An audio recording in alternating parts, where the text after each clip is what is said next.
సిద్దిపేట జిల్లా గజ్వేల్ ప్రజ్ఞాపూర్ మున్సిపల్ పరిధిలోని రాజురెడ్డిపల్లి గ్రామంలో హృదయ విధాకరమైనటువంటి సంఘటన చోటు చేసుకుంది. గ్రామానికి చెందిన ఒక మహిళ మృత శిశువును సంచిలో మూటకట్టి చెట్ల పొదల్లో పాతిపెట్టిన ఘటన స్థానికుల ఫిర్యాదు మేరకు వెలుగు చూసింది. మహిళ అభాషణకి సహకరించిన నకిలీ వైద్యున్ని పోలీసులు అదుపులోకి తీసుకున్నారు.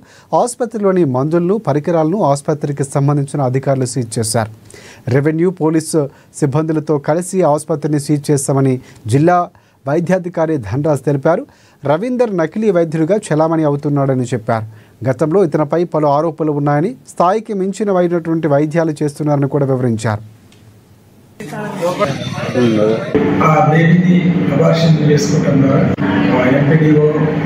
మండల సిబ్బంది వారి అధికారుల సమన్వయంతో ఆ యొక్క క్లినిక్ని సీజ్ చేయడం జరిగింది.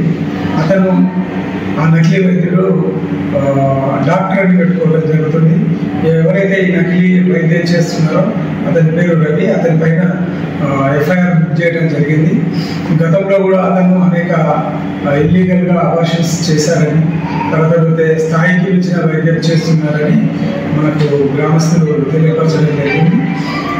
కాబట్టి అందరికీ తెలియజేసేది ఏంటంటే ఎవరైనా కూడా మనకు వైద్యం చేయాలి, లీగల్గా ప్రాక్టీస్ చేయాలంటే మన దగ్గర క్వాలిఫైడ్ డిగ్రీ కలిగి ఉండాలి. మన దగ్గర అంటే district medical and health officer దగ్గర డిఐఏలో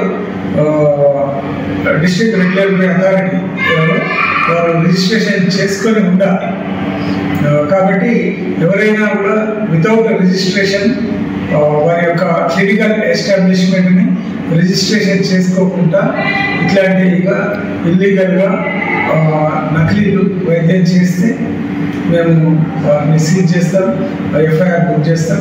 ఇది కలెక్టర్ గారి ఆధ్వర్యంలో మేము మండల స్థాయిలో సమన్వయ కమిటీ ఏర్పాటు చేయడం, ఇట్లాంటి స్థాయికి మించినటువంటి వైద్యం ఎవరు చేసినా కూడా సహించేది లేదు, వారిని కేసులు బుక్ చేస్తాం.